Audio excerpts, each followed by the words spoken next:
Hello, Judah Nation. How is everybody tonight? Happy holidays, everybody. Happy Hanukkah, Merry Christmas, and all that good stuff. Happy winter solstice, whatever your flavor is. We're all down with that. Welcome, welcome. Okay, let's get started with a channel from Judah. The topic tonight is, what is my purpose? That's the big question I hear from every one of you guys. With very few exceptions, every time we get together one-on-one, I hear you asking, why am I here? What is my soul's purpose? Why am I called to be in this life? What do I need to do? So we're going to be talking about that tonight. Let's begin with a channel.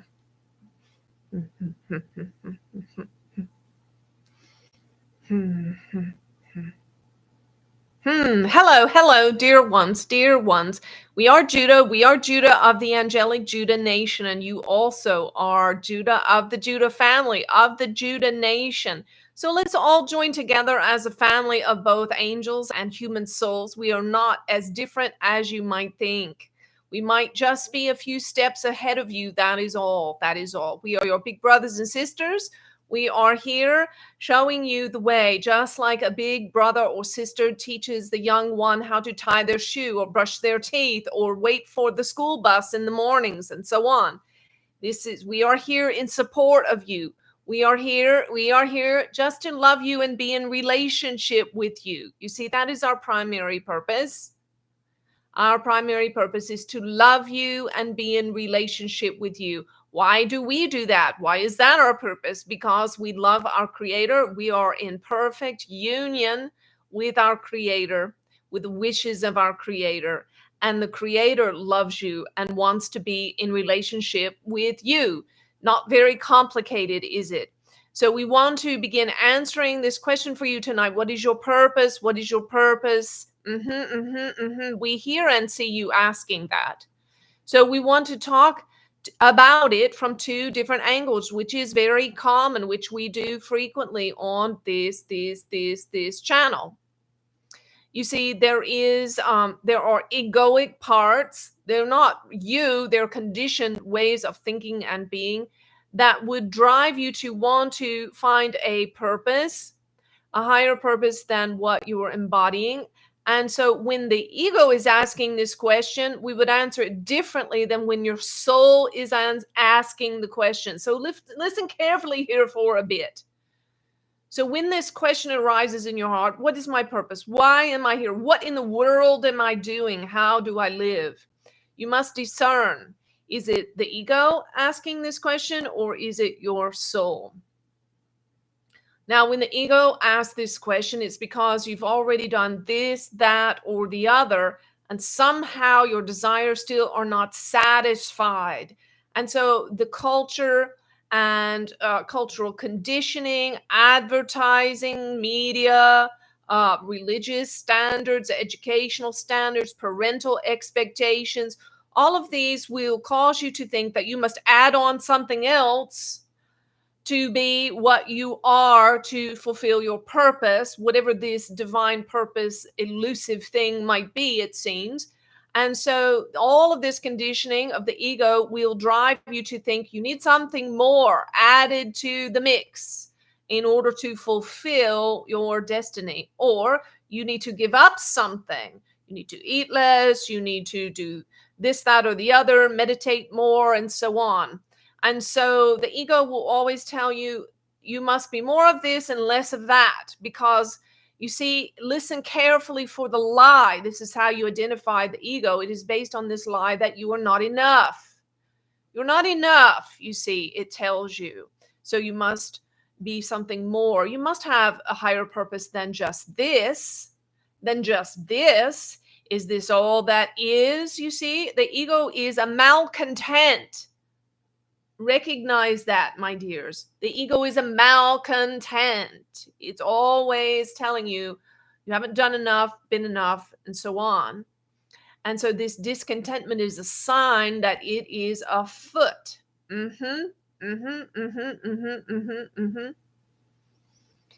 And so the way of goals and goal setting, this is a popular topic in personal development, is it not? And in growth.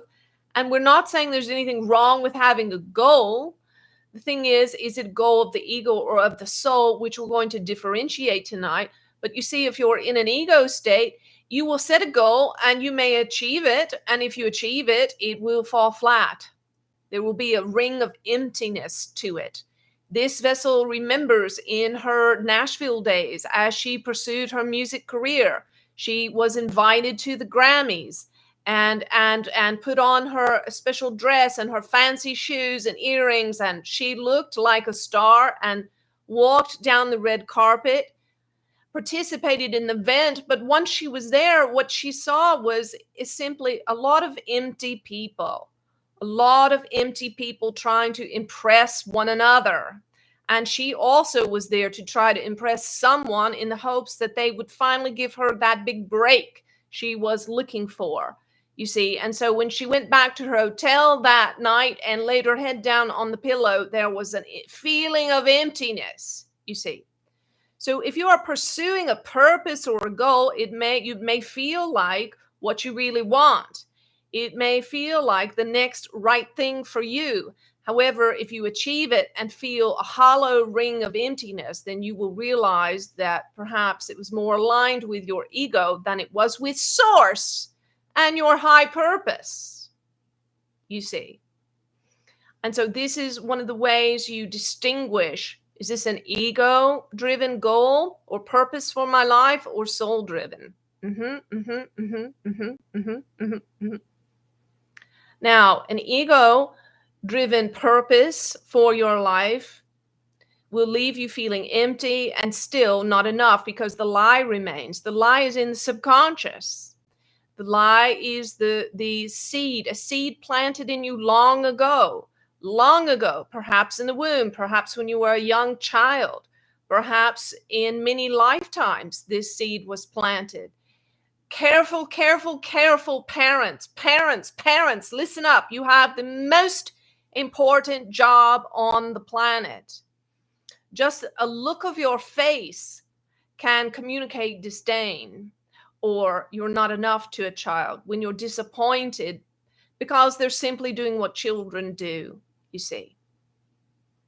Now, we're not saying that to make you feel guilty or shame, parents, but to keep you awake and aware, for you are raising up the salvation of this planet in truth.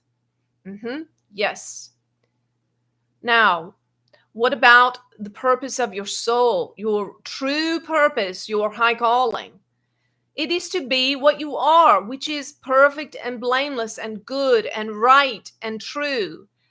And you say, but Judah, you wouldn't say that if you knew what I said yesterday to my spouse, or if you knew that I stole something last week because I'm really nervous and scared about the holiday and not being able to show up with gifts. And whatever it is that you think you've done that has disqualified you from your purpose. Even some of you listening tonight, you might be in a prison house somewhere. And you think, well, certainly I've been disqualified. And we would say, no, absolutely not.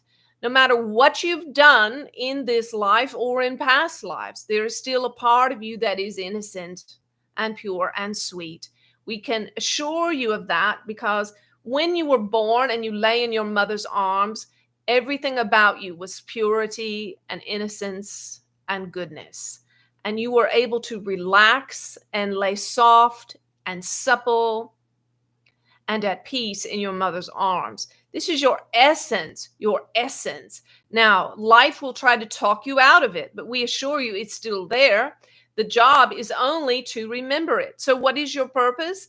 Your purpose is to remember what you are, to remember that you're a piece of God, and then to express that particular reflection of God in what you're doing, in the thing in front of you.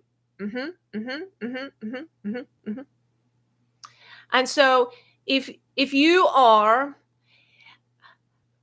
picking up the garbage for your neighbors in your community every day, and you're doing it in loving service unto them and in loving service unto God, and with complete love and acceptance of yourself, then we assure you you are in a better state and you have a better goal and purpose for your life than the richest man on the planet who is operating out of manipulation, control, and greed, who has no love in his heart, you see. You see, and this is the lesson that we learn from this very sweet story we enjoy at the holidays of the Grinch. You see, it doesn't matter what you've experienced in the past or how life has distorted your thoughts and feelings and your way of being. If there's some love in you, if you can find a drop of love in you and begin to give it, then you are living in a high purpose, my friend, a very high purpose. Mm-hmm. And so we don't see things in ranks, you see. Whatever dimension in which you dwell, whether it be a dimension of sadness and lack and limitation, or dimensions of peace and joy, we see in each of you this divine spark which is on its path of evolving back into all that is. And all that is smiles upon you, smiles upon you. Yes. Yes. And so we would encourage you not to take your life too seriously. For you might uncover this grand purpose, this particular thing that you are meant to do, and then 5 or 10 years later find it's not at all what you thought. And you might embark on a whole different expression of your divinity. This vessel has been many, many things in her lifetime. She has been in the pizza house, cleaning urinals at 3 in the morning. She has cleaned people's homes, babysat their children. She has been a school teacher. She has been a salesperson. She has been a music teacher. And now, look, in her 50s, she is a channeler. What about that? So you may think you've got it all figured out and then find out one day when you've achieved this grand goal and purpose that you think is exactly the right fit for you, that perhaps it doesn't ring as true as you thought, and now you're off onto something else. So we would say don't take life too seriously. You can't mess it up. You can't miss it. There is no missing it. Really, in truth, there is no missing it. The only way that you can be in error, my dears, is not to love and forgive yourself. To not love and forgive yourself. Fear is the only error, to block out love. So love and accept yourself and others, and in that you are living your purpose. Jesus said, look at the flowers. They know how to do it. This is our paraphrase, and it's quite accurate. You see, a flower doesn't sit about fretting about how it should be something more than what it is, or how it can meet expectations of the self and other. No, it simply just is there in beauty and innocence and purity. And it opens when it opens and closes when it closes and dies when it dies. And it doesn't fret about what it accomplished. And what purpose does it serve? It serves no purpose whatsoever except just to be what it is and to be beautiful, perhaps to be beautiful for you. Yes.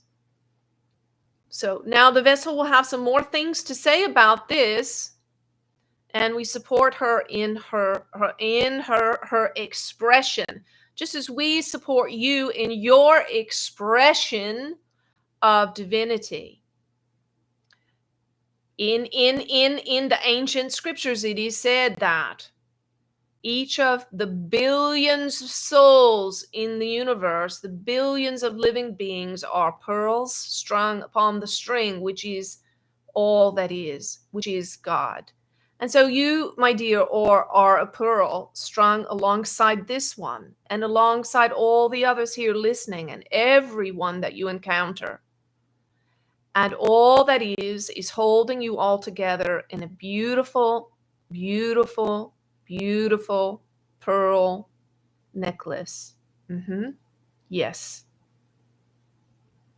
Good, good, good. Let's see if the gentleman has anything to say here. That's your cue, sweetie. Yeah, there's nothing I can add to that. Okay. Sounds pretty perfect to me. So, wow, it's so great to see you guys. Just wanted to let you know we had such a great week on January 10th for Healing Wednesday with Cryon. Judah and I will be a guest there. So we hope that you can be there for that. The Cryon is a beautiful family. We love Lee and Monica. They are our fathers and mothers in the spirit, and they prepared the way for all that happens with Judah and so many other new channelers on the scene. We love them so much. It was a wonderful time. I hope you can be there. Also, January 6th, it's either the 6th or 7th, it's the first Saturday night of January. We will be here in Charlotte. 6th. The 6th, thank you. At the Refuge, we can see you in person, give you a hug, let you feel the enormous energy in the room. We had such a great time last month. Well, Chuck and I were God stoned the whole weekend. I mean, if you guys didn't know us, you would have thought we were really high on something. I mean, we really should not have been driving. We had so much fun. We stayed in that state all weekend long, and we laughed and laughed and laughed. I mean, Judah and the Spirit of God was pouring out this just like wine, like this rich wine on us, and we felt so intoxicated even though we hadn't drunk a drop, and we had a great time. We hope you can come.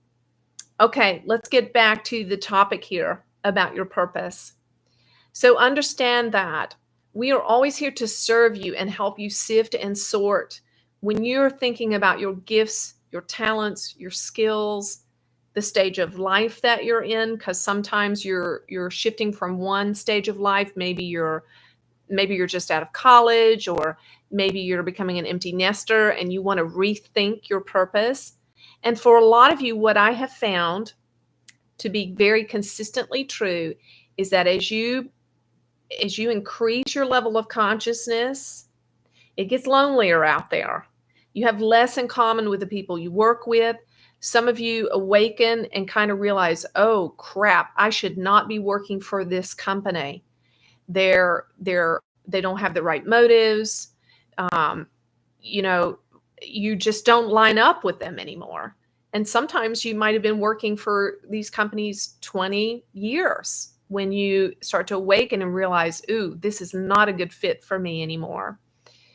So know that these things happen, and we are here to serve you and help you sift and sort through what the next segment of your life as a spiritual person looks like, and what you need to do, if anything, to be more aligned in your purpose in the world. Now, the Buddhist tradition says when you're enlightened, before enlightenment, chop wood, carry water. After enlightenment, chop wood and carry water. Now, what I would take away from that to share with you guys is when you enter into an awakened state and you're getting serious about your spiritual growth and you feel that mismatch, you might feel it with a spouse, you might feel it with your family, you might feel it in your workplace. You can feel this kind of gap happening between your perspective and theirs, and your level of consciousness and theirs. But I would encourage you, don't get too urgent about doing something drastic. Okay, sit tight, meditate, give time for the dust to settle, and allow the universe to bring to you, to your front door, the next thing. Now, there are times where you have to leave jobs or leave partners and things like that, but do it from a place of peace to the degree that is possible. Sometimes it's not. And do it with care, knowing that the ego will push and pull you and try to make you feel urgent about changing. And it will give you a sense of resistance and panic. And that's not where God's purpose for you is found. Okay? God's purpose is found for you in this inner knowing of peace, right?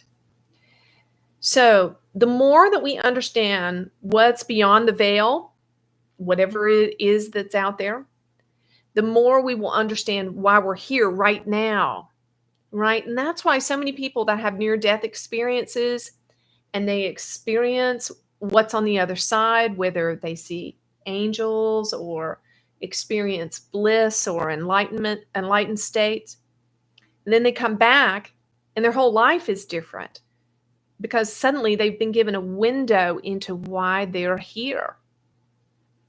And so we can learn from them, right? I know a lot of you like to listen to these stories, but we can understand that when we have some glimpse of what's beyond, it will change us in the now.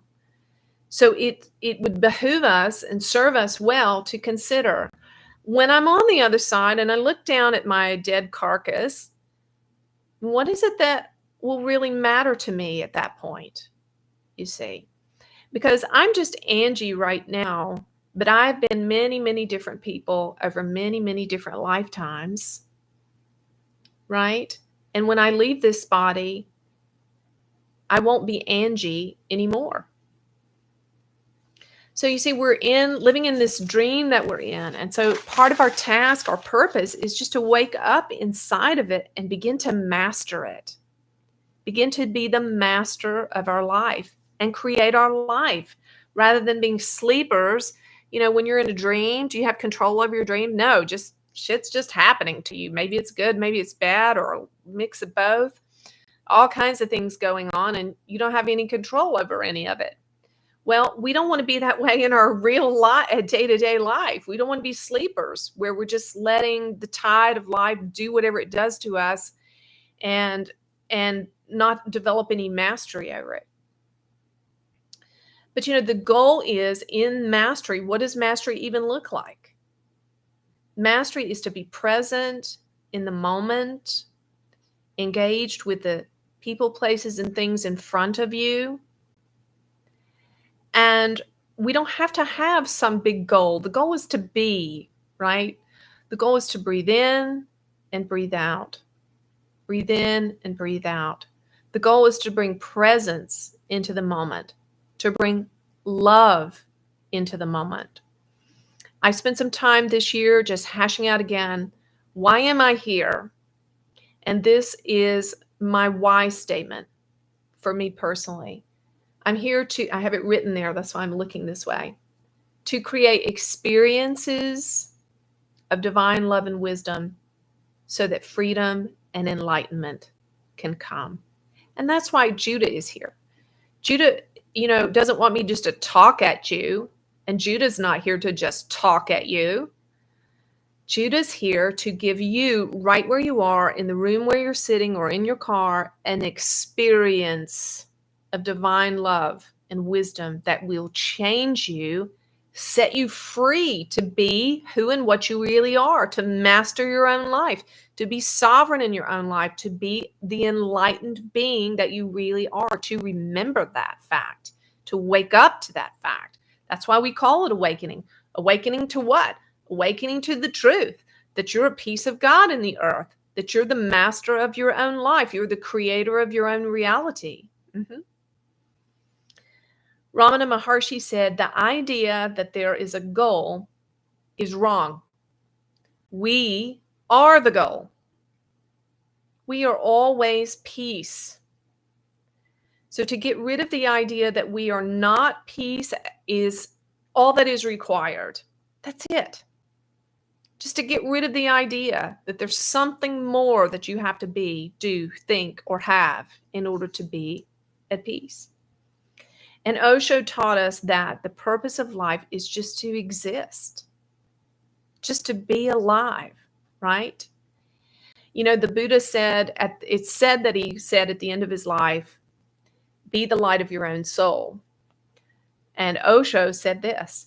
He said, when I die, my last words will be a joke unto yourself, right? So with this goal thing, right, like, this is an American mentality that says that we have to be the best at whatever we're doing. And we have to do something more than we've done already. And this is such a recipe to make us feel like failures. No wonder we feel so crappy. But we can take on this attitude of Osho's, like, be a joke. It's all a joke. It's all a big joke, right? Laugh and have a good time. Be present in the moment. Enjoy whatever's in front of you to do. If you're washing the dishes, enjoy it. Let it be your act of worship. If you're listening to the radio, enjoy it. Sing really loudly and really badly. Let it be your act of worship. If you're kissing your spouse, if you're washing your clothes, if you're making $1 million business deal, do it as an act of worship. If you're eating a bowl of ice cream, Uh-oh. enjoy it. Sounds like we got to make an ice cream run. So we're here to experience life, to experience whatever's going on in front of us. And a lot of you, I talk to you all the time, you feel stuck in a certain area of your life. I'm stuck in this bad job. I'm stuck in this terrible relationship. My kid is acting out and driving me crazy. I'm stuck in this chronic illness. And you feel distress in your being, because you know you're not embodying all that you could as a soul, and you feel this gap between where you are and where you want to be. But I assure you, there is no lack, there is no limitation. And whatever your circumstance is right now, it's exactly the right circumstance for you, even though it doesn't feel comfortable. But I assure you that you can get comfortable in it. And there is where your miracle is. You see, when I was so uncomfortable for 2 years, Chuck will tell you, there were so many nights I would cry. I would just cry because all I wanted was just to feel better. That's all. I just wanted to have my health back. I just wanted to walk around the block. I just wanted to play with my grandkids at the park, and it just seemed, I didn't know if there was going to be an end to it, right? But when I gave all that up and I actually became content with the body I had, with breathing in and out, with just being able to sit next to Chuck and love, and just, I couldn't do anything for him. I couldn't be anything to him, but I could feel love for him, and I could just sit there and let the love flow, right? And it was in that place that Judah came. And what a miracle, right? What a miracle. So our miracles are found in this place where we just let it all go and surrender. And we find contentment in the moment. In the scripture, it says, godliness with contentment is great gain, is great gain. So all the things that you want to gain in life are found in being content with this right here now. If you're in a job that you absolutely hate and you feel like it's slave labor, if you will just set your heart to serve God, I'm going to pack this box as service unto God. I'm going to do this work as service unto God. I'm going to tell you guys a story because it's one of my most precious moments with God. And it's this. Years ago, I had all the big dreams, right? I had all these big dreams about being this singer in Nashville, and I'd had some success. I had a man invested about $100,000 at no expense to me to go and make my dream record, and with the very best A-listers in Nashville, and walking through the airport, and people were, who is that? That's that, and asking for autographs, and I did all that stuff, right? And I got there and I made this gorgeous record, and it was a dream come true. It was the songs I'd written. Oh man, it was such a great time. Flew home. I had given up my job to follow this dream. Came home. I was broke. I had no money, and was waiting for that big record deal to come, right? And I was broke. And I went around the corner and got a job waiting tables at TGI Fridays, because I had to help pay the bills. I had 3 kids. I had responsibilities. So I just did the next right thing, which was to get a job. And I waited for months, and the record deal never came. And that big gorgeous album was just like a shiny Cadillac sitting on the car lot that nobody ever bought. And so a couple of months into this waiting process, I was waiting tables one night and hustling like waiters and waitresses do. And I accidentally knocked over a glass of water and it fell in this guy's lap. I felt so bad. And he was drenched and he started shouting at me and cursing me. And, I got down on my hands and knees. I cleaned up. I cleaned up underneath the table in the place where he was sitting and just was trying to make it right. And as I was up underneath that table, I'm telling you, the presence of God came up under that table with me. And I could feel the pleasure of God in me. You see, God was so proud of me in that moment because I received the humility that my circumstance brought me to. And I didn't feel that feeling when people were asking for my autograph. And I didn't feel that feeling when I was shaking hands with stars. I felt the feeling when I was underneath the table, mopping up the water while a man screamed at me and cursed at me and called me names. So, see, what we think is important may not be important at all. And what could be important could maybe look and feel like a waitress getting cursed out, right? So be here, be now, be in the experience that's in front of you and do the right thing in that experience. Humble yourself, love yourself, don't judge yourself, love others. And that was a part of that experience. When I was up under that table, I didn't receive what that man was saying to me. I just felt love, the love of God, and I loved and accepted myself, and I received the humility, and I didn't judge the situation. Be the master of your own life. Don't take it too seriously. Osho was commonly known to say, I do what I want to do. Do what you want to do. If you want to eat a bowl of ice cream, eat it.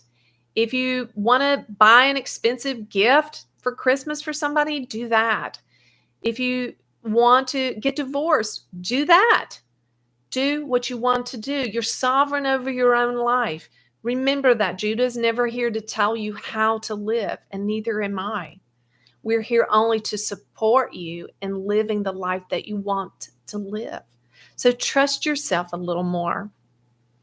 Krishna said, actions cannot defile me because I'm indifferent to results.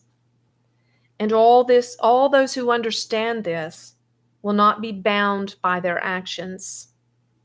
Listen again, actions cannot defile me because I'm indifferent to results. So if there's an action you want to take, if there's a goal or purpose that you want to fulfill, go for that. But do it with no attachment to any result, no expectation whatsoever. Chuck is such a great example of this. He does not expect me to make dinner for him every night, right? He doesn't have any expectation of outcomes. And anything that I do for him, he just receives it as a blessing. And it's just like, a cherry on top of the ice cream. So I want to share one last thing with you guys. I had a really profound experience. It's been about a week ago now. And in this experience, I was an observer of the void. And when I say the void, I mean, we throw around these words a lot, but the way I experienced it was just blackness, complete stark blackness everywhere, no light anywhere. And I was observing this void. And in the void, there was a man holding a board game, like a Monopoly game or something like that, right? And this man was bigger than I could explain. He seemed to me to be as big as a whole universe. And this board game seemed as big as a whole universe. And he was just holding the game. And I could see that the game was completely sealed. It had never been opened. And I knew instinctively that inside of it were billions of possibilities and countless universes and billions of living beings. And so understand, when I saw that, I knew instantly what the message was. It's a game. It's a game. It's a game. It's just a big game, guys.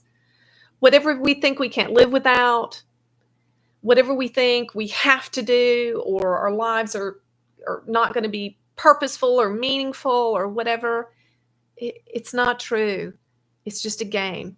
You are the purpose. You are full of purpose. You're God, breathing and living and loving and laughing and hurting and being sad and being happy and being angry, and all that you experience, all the possibilities you experience, all of it's good, all of it's okay, and all of it serves a purpose to bring you into the enlightened state that you are as a son and daughter of God.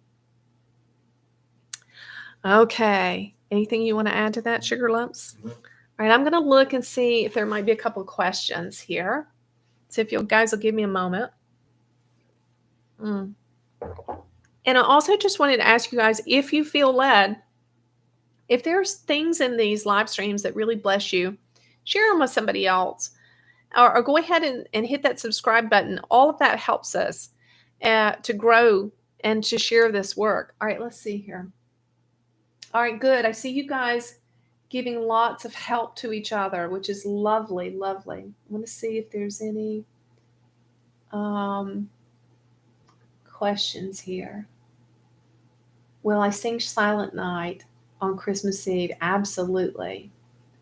We are going to have a Christmas Eve and New Year's Eve live stream. All right, good. I don't really see any questions tonight, so that's cool. You guys are taking good care of each other out there. All right, let's ask for one. Should we ask the Pleiadians for something? Yeah, that would be nice. What would be a good thing to ask for? Just to give us some piece of information that would be valuable to everybody that's listening. Okay. All right. So we'll just ask the Pleiadians if they have a special message for us this evening.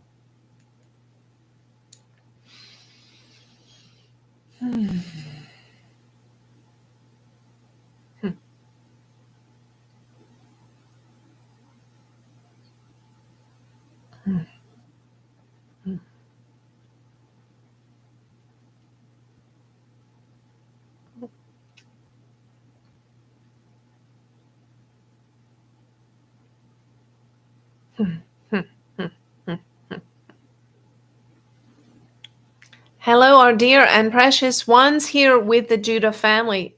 We love serving alongside of Judah in so many, many capacities. Our team in the Galactic Federation being one of those. However, we love to tag team with this beautiful race. We want to emit our loving transmission into your heart space for this holiday season. We want to give you a special protection of light and peace in your auric field, in your comings and goings, in your travels, in your relating with those who are most important to you. We want to bring a grounding and a centering into your being so that you can remain true to yourself in your interactions.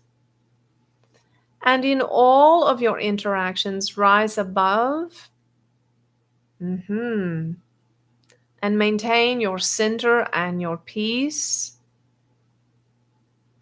Be true to your understandings of yourself and of life, and committed to the way in which you want to express yourself in the earth. We encourage you, do not engage in controversy,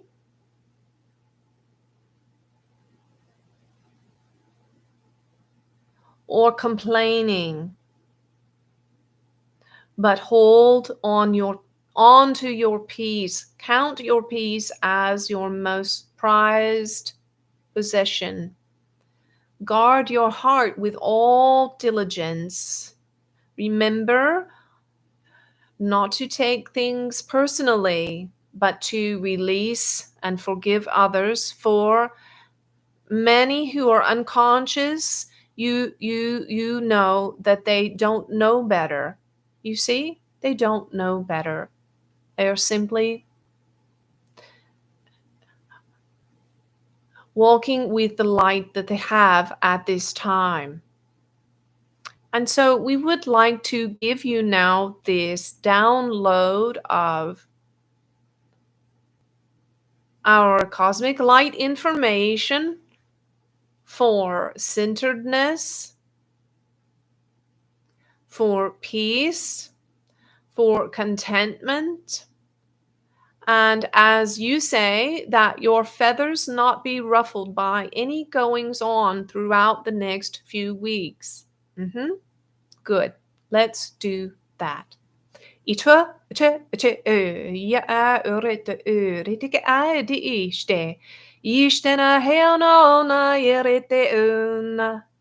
Kiumamareono da ite utika shen et utika ste. Kemomora unta de unta no kana a. Chi ite ko utu tu uste utika ara te ite ureta untaka ate. Ori ite ki ureta ushadaraka a te unta.